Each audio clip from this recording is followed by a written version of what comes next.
Welcome back, pro wrestling fans. Welcome back, IWC. It's your old buddy, the Guardian of Chaos, Big Daddy, and I tell it like it is. I'll say that to say this. Coming to you live to tape 25 feet below the surface of the earth. We're in quite the pickle here. We go through this every time. I'm live, but I am taping this at the same time.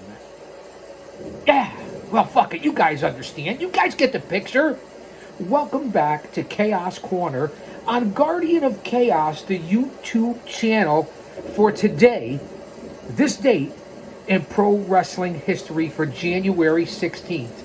We're in the middle of another snowstorm here in the greater New England tri-state northeast area in the shadows of Titan Towers.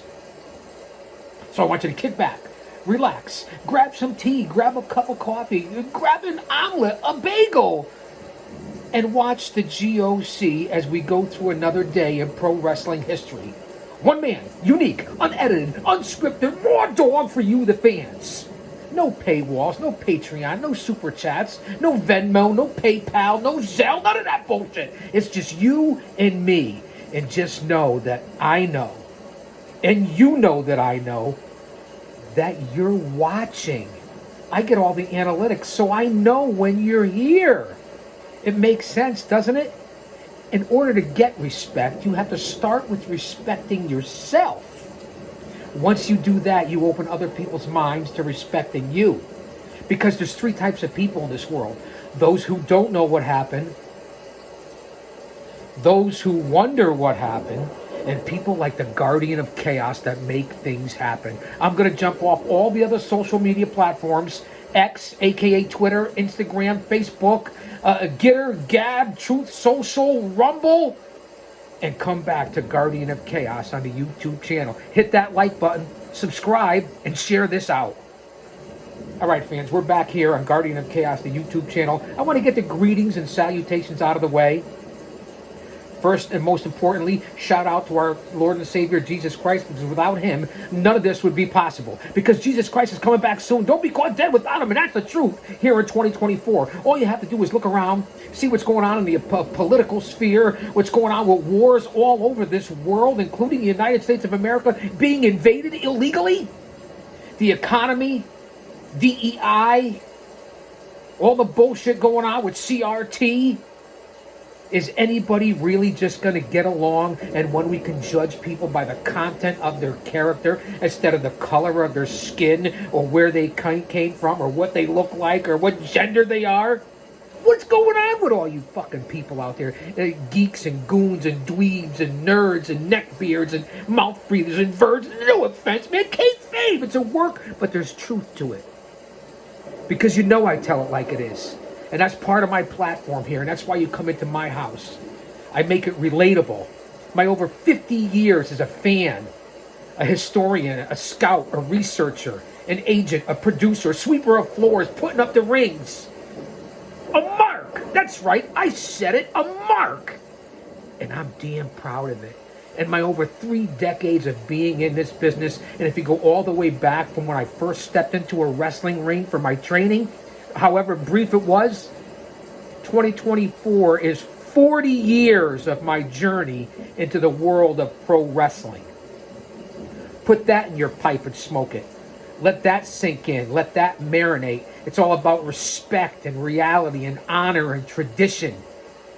And not forgetting about where you came from. Yeah, okay, the rear view mirror is smaller than the windshield.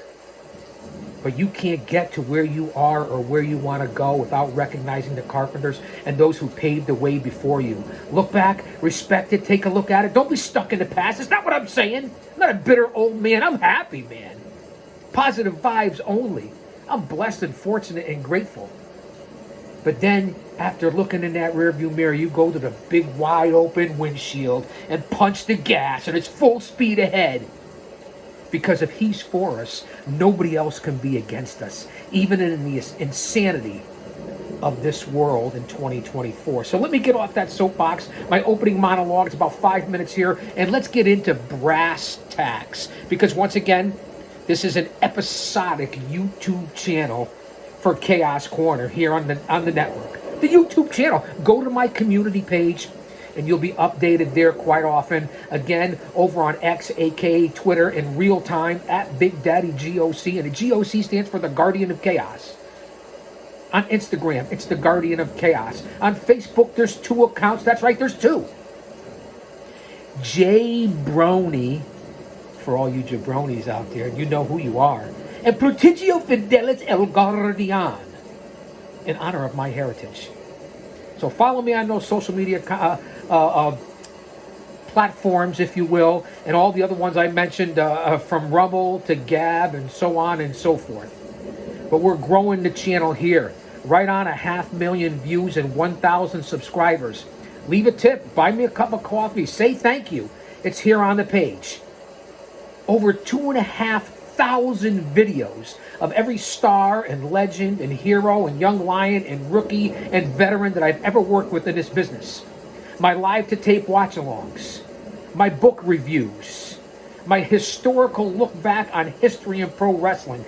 That's what you get, plus my entire career of matches with over 25 Hall of Famers in the WWE alone, not to mention from TNA, WCW, ECW, the independents. That's what you get here on this channel. Nobody else is doing what I do here for this concept and relatable. That got in the ring and took the fucking bumps. Which most of you podcasters out here can't say that, can you? That you were in the business and got in the ring. Let me get off my soapbox. 5 minutes turned into 7 minutes. Because I'm still wrapped up in chains here. We don't want to lose that. You know my background. You know my history of 25 years behind the walls and chasing the bad guys all over this country. And you won't get away from me, the GOC. All right, down to brass tacks. Take out your notebooks. School is in session. This date today in pro wrestling history, January 16th, 1941. Billy Widener defeats Jules Lawrence to win the Midwest Wrestling Association World Junior Heavyweight title in Columbus, Ohio. And yes, before we get crazy, not only did I have the water with lemon to stay hydrated, I already had 2 cups of banger coffee. I also have the Hall sugar-free honey and lemon for the pipes, man. It's wintertime. It's snowing now.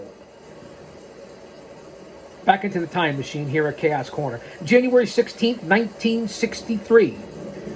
Dory Funk defeats Gene Kiniski for the Amarillo NWA North American Heavyweight title in Lubbock, Texas, to begin Funk's 12th reign. Let's stay in January 16th, 1963. Al and Don Green defeat Jack Curtis Jr. and Jan Madrid to win the Gulf Coast NWA Southern Tag Team titles in Mobile, Alabama. January 16th, 1964. Carl and Skull von Stroheim win their second Mid-America NWA Southern Tag Team titles in Chattanooga, Tennessee. January 16th, 1967. Fritz Von Erich, that's right, the Iron Claw, defeats Joe Blanchard to win the NWA Texas Heavyweight title in Fort Worth, Texas. This begins Von Erich's 3rd reign and ends Blanchard's 2nd reign. Let's stay in 1967, January 16th. Chris and John Tolos defeat Don Leo Jonathan and Dominic DiNucci for both the Vancouver NWA Canadian Tag Team titles and the Vancouver NWA World Tag Team titles in Vancouver, British Columbia. January 16th, 1968. Paul DeMarco and Lorenzo Perante defeat Ron and Terry Garvin to win the Florida NWA World Tag Team titles in Tampa, Florida. Back into the time machine here at Chaos Corner. January 16th, 1970. Classy Fred Blassie and Don Carson defeat Pepe Lopez and El Medico to win the NWA America's Tag Team titles in Los Angeles, California. On that same event, Rocky Johnson defeats the Great Kojika for the NWA America's Heavyweight title. Let's stay on January 16th, the year 1970. Dick Dunn and Ken Lucas defeat Flash and Rocket Monroe for the NWA Gulf Coast Tag Team titles in Dothan, Alabama. Fast forward here in the time machine. January 16th, 1976, Gilles Poisson defeats Frankie Lane to win the Stampede North American Heavyweight title in Calgary, Alberta, Canada. Fast forward the year, January 16th, 1977, the Worldwide Wrestling Federation at the Capitol Center in Landover, Maryland. Here's the card, here's the results. The unpredictable Johnny Rodz defeats Mark Tendler. From the Isle of Malta, Baron Mikel Cicluna goes over on Pete Sanchez. Gashouse Doug Gilbert defeats Manuel Soto. Stan the Man Stasiak, that's right, with the heart punch, defeats half of the Worldwide Wrestling Federation Tag Team Champions and one Chief J. Strongbow. Worldwide Wrestling Federation World Heavyweight Champion Bruno Sammartino defeats Bruiser Brody in a lumberjack match. Tor Kamada defeats the other half of the Worldwide Wrestling Federation Tag Team Champions, Indian Billy White Wolf. Nikolai Volkov defeats Jose Gonzalez. And the Executioners defeat S.D. Jones and Gorilla Monsoon in a 2 out of 3 falls tag team match. Let's fast forward here into the time machine on Chaos Corner. January 16th, 1981. Steve O defeats Kevin Sullivan for the NWA National TV title in Atlanta, Georgia. Let's stay in the year 1981, January 16th. The Big Cat, Ernie Ladd, wins his second Mid-South Louisiana heavyweight title, defeating Jake the Snake Roberts in Shreveport, Louisiana. January 16th, 1982, the World Wrestling Federation at the Spectrum in Philadelphia, Pennsylvania. Here's the results, here's the lineup, here's the card. Charlie Fulton defeats Tough Tony Altamore. Bulldog Brower goes over on Baron Mikel Cicluna by countout. Davey O'Hannon defeats the unpredictable Johnny Rodz. Jesse the Body Ventura defeats Jeff Craney. World Wrestling Federation Intercontinental Champion Pedro Morales defeats Killer Khan. World Wrestling Federation Heavyweight Champion Bob Backlund defeats Greg the Hammer Valentine in a steel cage match. The adorable one, Adrian Adonis, defeats Dominic DeNucci. Luscious Larry Sharp goes over on Jose Estrada. And Steve Travis defeats Hans Schroeder. Let's stay in the year 1982, January 16th. Jack and Jerry Briscoe win their second Florida NWA North American Tag Team titles, defeating Dory Funk Jr. and Terry Funk. Talk about 4 legends. History personified here on Chaos Corner. That's why you're here. You learned something. Actual facts. No kayfabe, no bullshit. What you see here, what you get here are actual facts on the history of events here in the time machine. This took place as the Briscoes beat the Funks in St. Petersburg, Florida. Also on that same card, the crippler Ray Stevens defeats Eric Embry for the NWA Florida TV title. January 16th, 1982. Matt Bourne and Rip Oliver defeat Rocky Johnson and Iceman King Parsons to win the NWA Pacific Northwest Tag Team titles. January 16th, 1983. The Grapplers defeat Ken Lucas and Ricky Morton to win the Southwest Championship Wrestling Southwest Tag Team titles in San Antonio, Texas. Say that 3 times fast. Southwest Championship Wrestling Southwest Tag Team titles. Southwest Championship Wrestling Southwest Tag Team titles. Southwest Championship Wrestling Southwest Tag Team titles. How about that? January 16th, 1985, Ravishing Rick Rude defeats Pistol Pez Watley for the Florida NWA Southern Heavyweight title in Tampa, Florida. Let's stay in the year 1985 for January 16th. Ted DiBiase defeats Brad Armstrong in Shreveport, Louisiana to win the Mid-South North American Heavyweight title, beginning DiBiase's 5th reign. January 16th, 1986. Candy Devine defeats Sherry Martel to win the AWA World Women's title in Winnipeg, Manitoba, beginning Devine's 3rd reign and ending Sherry's 2nd reign. January 16th, 1987. Boy, those were great years. 1982, 83, 85, 86, 87, 88. No better time. For me personally in life in my 20s and for the wrestling business as a whole. Wow. Where were we?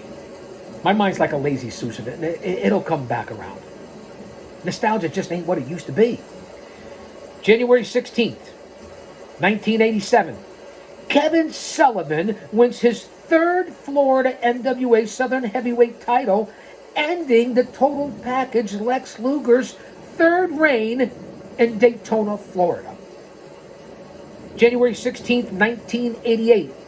Kendo Nagasaki and Mr. Pogo defeat Invaders 1 and 3 for the WWC Tag Team titles in Guaynabo, Puerto Rico.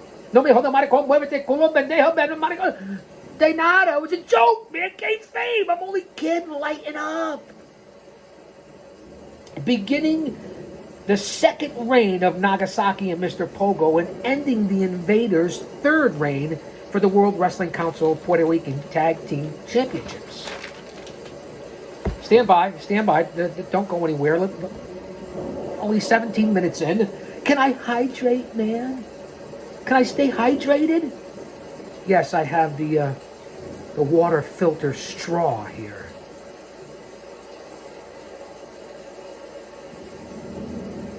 Wow. Nothing better than the good old water. Let me move the mentholyptus sugar-free lemon and honey. Gotta stay healthy, mentally, physically, spiritually, emotionally, especially in this day and age. So if I could relay that to you, the fans, much love and respect for all you guys that are here. I really mean that, whether you're a subscriber or a non-subscriber. I appreciate it from the bottom of my heart. Hopefully I'm providing you a distraction, and it's a distraction for me, my love, my motivation, my passion. And I hope that comes across and relatable to you, the fans out there on YouTube. Let's move forward here. Let's press on Chaos Corner. This date today in pro wrestling history for January 16th. 1992, Arn Anderson and Bobby Eaton defeat Dustin Rhodes and Ricky Steamboat in a 2 out of 3 falls match for the WCW World Tag Team titles in Jacksonville, Florida. January 16th, 1995, WWF at Madison Square Garden in New York City. Here's the lineup, here's the card, here's the results. Aldo Montoya defeats Steve Dunn. My old buddy Duke the Dumpster Drosy goes over on Timothy Well. Henry Godwin defeats Bob Holly. World Wrestling Federation Women's Champion Bull Nakano defeats Alundra Blaze. The Undertaker goes over on Tatanka. Bret Hart defeats Owen Hart with the Sharpshooter in a no-holds-barred match. The Allied Powers, consisting of Bulldog, British Bulldog Davey Boy Smith, and Lex Luger, defeat Bam Bam Bigelow and King Kong Bundy by disqualification. And the World Wrestling Federation heavyweight champion Diesel defeats old slapnuts himself, Double J, Jeff Jarrett. Shows you where the WWF was in 1995 when Diesel is your heavyweight champion. Leaves a lot to be desired if you go back and look at history. Let's stay in the year 1995 for January 16th. Miss Texas, a.k.a. Jackie Moore, one tough bitch, defeats Sweet Georgia Brown for the USWA women's title in Memphis, Tennessee.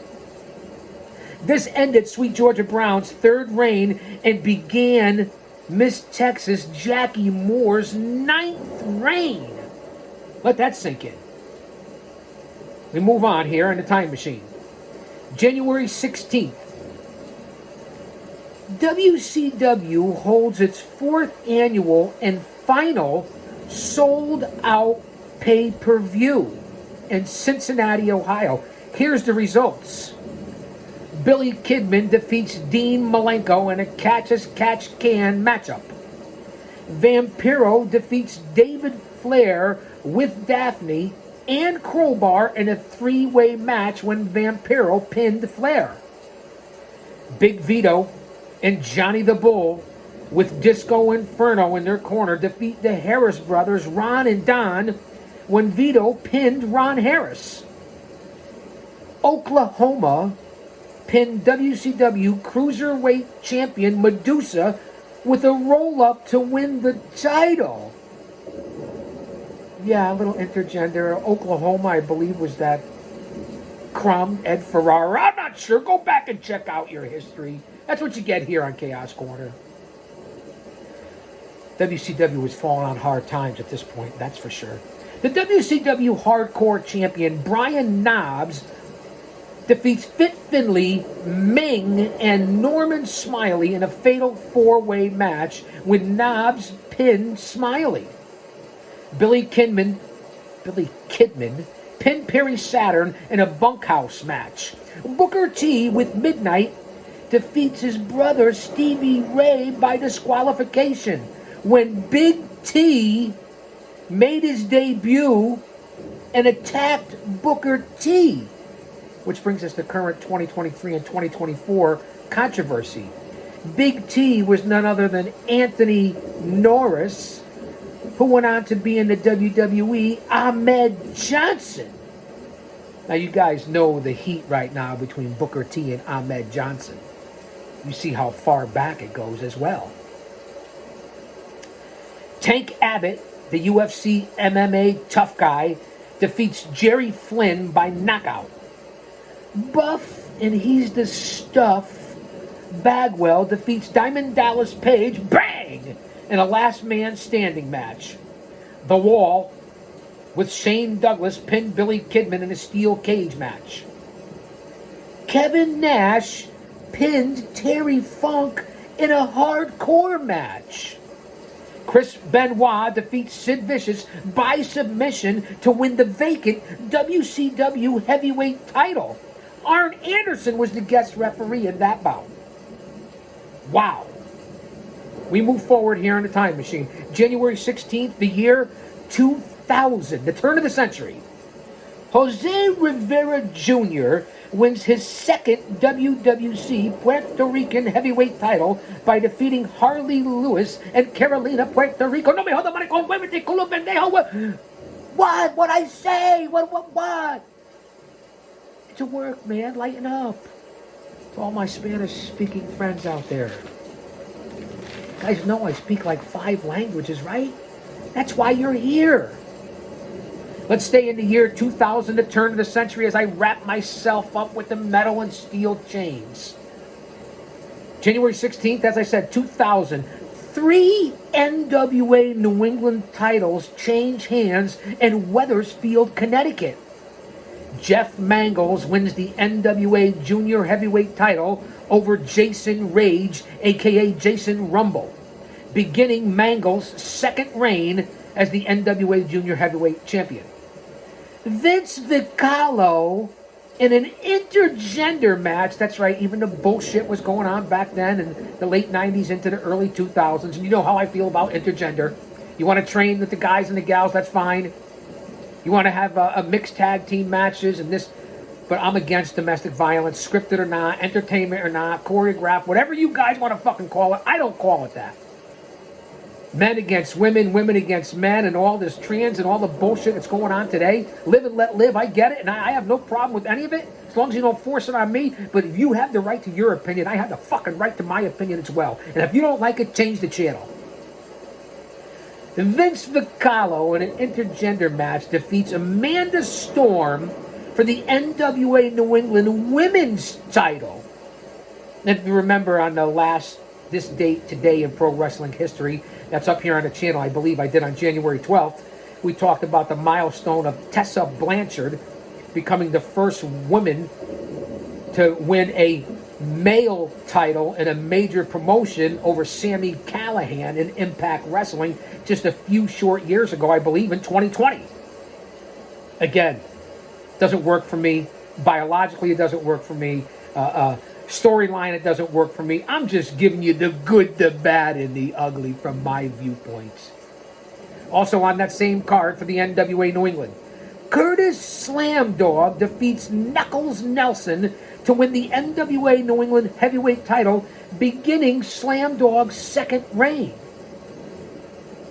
January 16th, 2004, we go forward here in the time machine.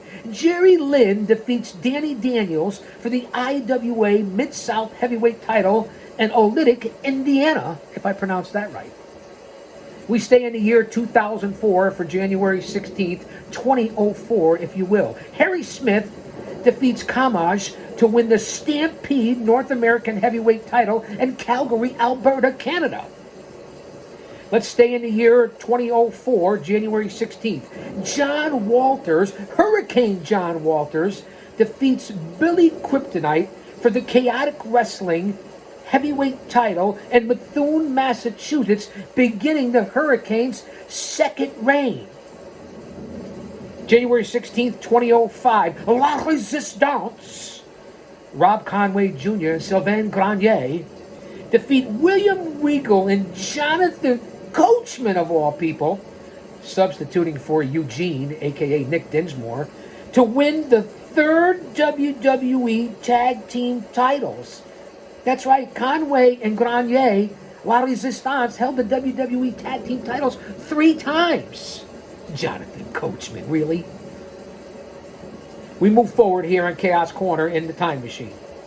January 16th, 2006 and 2006, tomato, potato, WWE Raw in Raleigh, North Carolina. Here's the card, here's the results, here's the lineup. Ken Doane and Mike Mondo defeat Chris Cage and The Miz. Trevor Murdoch pins Antonio of the Heartthrobs. Rob Conway pins Michael Youngblood. Viscera defeats Lance Cade, Gregory Helms, and Tyson Tomko in a 4-way Royal Rumble Eliminator. Snitsky pins Val Venus. Shawn Michaels pins World Heavyweight Champion Kurt Angle in a non-title bout with a simple fruit roll-up. Chris Masters and John Cena fought to a no contest after Edge came in and hit Cena with the WWE title. Candice Michelle and Victoria, along with Tori Wilson, defeat WWE Women's Champion Trish Stratus, Mickie James, and Ashley Massaro. Victoria pinned Massaro. Shelton Benjamin defeated half of the WWE Tag Team Champions, The Big Show, by countout when Triple H came through the crowd and fought all the way backstage with The Big Show. World Wrestling Entertainment Champion Edge, at that time, defeated WWE IC Champion Ric Flair, in a TLC tables, ladders, and chairs match to retain the title. You see that I rumbled, stumbled, fumbled, bumbled, Little tongue-tied, linguistic. You guys know you like when I do that. And you know what Bully Ray said to me? That's right, Bully Ray from the Dudleys, perhaps the greatest tag team of all time, currently co-host at Busted Open Radio, hosts his own show, Busted Open After Dark, after AEW. Two-time Hall of Famer, WWE and TNA. He said to me personally in the locker rooms back in 2005, 2006, when myself and the Outcast Killers, Diablo Santiago and Omar Tortuga were going for the NWA World Tag Team titles in a series of tables matches, and now you know why he said it to me after that fuck up right there. He said, give the Guardian of Chaos 5 spots and he'll fuck up 4 of them. Not only is he accurate and correct on that, I consider that to be a compliment coming from Bully Ray. How about that? Well, let me calm down a little bit. As you can see, as I just stumbled over those last several sentences. Let's go forward here in the time machine, January 16th, 2009. The WWE releases Bob Holly, Hardcore Holly, after a 15-year run in the WWE. Not bad for longevity in the #1 company in the fucking world. I apologize for cussing. I don't need that to get over. I really don't. It just happens sometimes. Let's stay in the year 2009, January 16th. Northeast independent wrestler Paul Enormous, a.k.a. Paul Fuchs, who I had the honor to work with more than once back in the day, passes away at the age of 33. Now, Paul appeared in the movie The Wrestler, as you guys well know. He was trained by Gino Caruso and Jason Knight. He worked for several promotions, including Ring of Honor, WXW, 3PW, OVW, and was in WWE Developmental. Paul Enormous, at the age of 33. Certainly a tragedy. Rest in peace, big man. We move forward. January 16th, 2011. The Nick Gulas Memorial Card in Nashville, Tennessee. The 20th anniversary of the Gulas Memorial Card. Talk about independent wrestling, tribute or not. And this is the problem with a lot of shows, even in the current big promotions nowadays. The show ran for 5 hours and it had 19 matches. The heck is that all about? Less is more. Keep it simple, stupid. There was the highlight for me, and from what I understand, back in 2011 for the Nick Gulas Memorial Card in Nashville, the Legends meet and greet with the likes of Jackie and Don Fargo, Gypsy Joe, Bobby Eaton, Tony Falk, and of course, Gulas' son, George Gulas. Let that sink in. As far as those legends, especially the Fargo brothers and Bobby Eaton. Unbelievable. But 5 hours, 19 matches, what are we doing here? Let's go back to go forward. January 16th, 1965. Yukon Eric passes away at the age of 48 from suicide. Now, Yukon Eric held the Texas title, the NWA 6-man tag team titles. He wrestled from 1942 up until his death in 1964. Now, what is Yukon Eric known for besides the tragedy of suicide? The infamous incident where Yukon Eric lost his ear in a match from an atomic knee drop against Wladek Kowalski. Anyone remember that? Anyone know your history? You know your due diligence? Wladek Kowalski. That's right, the legendary beast, savage, madman from here in the Northeast New England tri-state area. The legend, Killer Kowalski. In that infamous incident where Yukon Eric lost his ear in the ring. Rest in peace, Yukon Eric. Again, let's go forward to go back. January 16th, 1949. On this date in history, Sir Oliver Humperdinck was born. Perhaps one of the greatest managers of all time. in his own right. Humperdinck managed, no, not Engelbert Humperdinck, the singer. Didn't he sing that song? After the loving was... No? Too early for Engelbert? All right, Sir Oliver Humperdinck, manager from 1973 to 1995. He managed the likes of Kevin Sullivan, Bam Bam Bigelow, the Samoan SWAT team, the Freebirds. Does it get much better than that for Sir Oliver Humperdinck? I even believe that he held the Florida heavyweight title at one time after beating Bad News Brown, or he lost it like 3 days later, I believe, to Ed the Bull Gantner. This is all off the top of my head. You know that, right? Don't underestimate. Think about it. Now, Humperdinck, Sir Oliver, if you will, passed in March of 2011 at the age of 62 due to cancer. Rest in peace and happy birthday in the same day for Sir Oliver Humperdinck, one of the greats. Let's go back to go forward and forward to go back once again. 1985, January 16th. Black Bart defeats the Raging Bull, Manny Fernandez, for the Mid-Atlantic Brass Knuckles heavyweight title, or just the Brass Knuckles title. What a great title that was back in the day.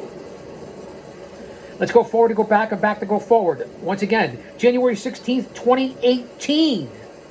Bobby Roode wins the United States title, defeating Jinder Mahal in a tournament final. That's right, Jinder Mahal. Don't hinder Jinder, who just recently was trending with his little vignette with The Rock, Dwayne Johnson, on Monday Night Raw or SmackDown, one of the shows. And then TK with Tony Khan, the owner of AEW, and his mean tweets, and then talking about Hook, Taz's son, who had nothing to do with nothing. And then you made Jinder Mahal, Tony Khan, you made him trend. He's not even in your company. You made everyone pay attention to that main event last night between Seth freaking Rollins and Don't Hinder Jinder. What are you doing, man? Sometimes social media can be the worst thing. I know that firsthand. We're all guilty of it. January 16th, 2012. On an edition of WWE Monday Night Raw in Anaheim, California, Jack Swagger, a.k.a. Jake Hager, defeats Zack Ryder to win the WWE United States Championship. Dude, that's what you get here on Useless Tidbits of Historical Information. Just to let you know. January 16th, and this has to do with just history in general, but this man's influence in the world of pro wrestling as well. And of course, in the history, one of the greatest, if not the greatest of all time, in heavyweight boxing. January 16th, today, would have been Cassius Clay's, a.k.a. Muhammad Ali's, 75th birthday for the great Ali.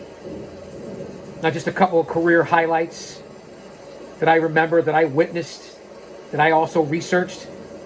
1971, the fight of the century against Joe Frazier, where Frazier beat Ali by unanimous decision.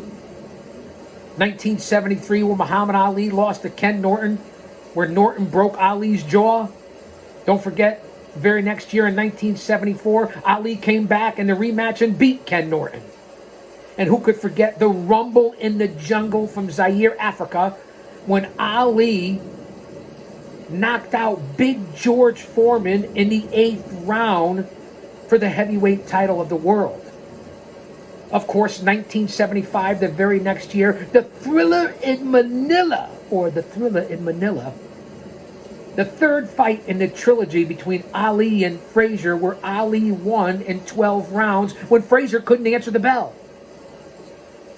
And of course, pro wrestling related, 1976, when Ali went up against Antonio Inoki in what was basically a publicity stunt that turned out to be a fiasco, especially for Ali, who ended up with blood clots in his leg. From Tokyo's Budokan Hall, it went 15 3-minute rounds to a draw. And then, of course, who could forget Muhammad Ali and the incident with Gorilla Monsoon on WWF TV, where Monsoon picked up Ali after being challenged and put him into an airplane spin. Also, Career highlights. 1978, Muhammad Ali loses to a green Leon Spinks. You remember that? What an upset. To only come back in 1975, Ali wins the rematch, which he always did, whether it be against Frazier, Norton, Foreman, Spinks, where he won a unanimous decision against Leon Spinks to become the first ever, at that point in 1979, three-time world heavyweight boxing champion. Put that in your pipe and smoke it. And then, of course, the latter part of his career in 1980, making the comeback to only lose to then heavyweight champion Larry Holmes. And I believe, if I'm not mistaken, I'll have to refer to the notes if I get this one messed up. 1981 was Ali's last fight in a loss against Trevor Berbick, of all people. We know that, I believe it was 1984, that Ali was diagnosed with Parkinson's disease. And then the very next year, in 1985, he was the guest referee for the main event at WrestleMania 1. Some pretty impressive career highlights, just to touch the surface there for the great Muhammad Ali, who would have been 75 today. And then, of course, June 3rd, 2016, Muhammad Ali passes away at the age of 74. Rest in peace and Ali to one of the greatest, perhaps the greatest heavyweight boxing champion of all time. Fans, I can't thank you enough for being here on Guardian of Chaos, the YouTube channel. Chaos Corner for today, this date in pro wrestling history. Again, much love and respect. I mean that from the bottom of my heart. Keep tuning into the channel, all my social media platforms. You'll find out what I'm doing. We're always pumping out content. And again, I'll say that to say this, because I tell it like it is. Not only come on back, hit that like button, subscribe. Don't you dare miss it.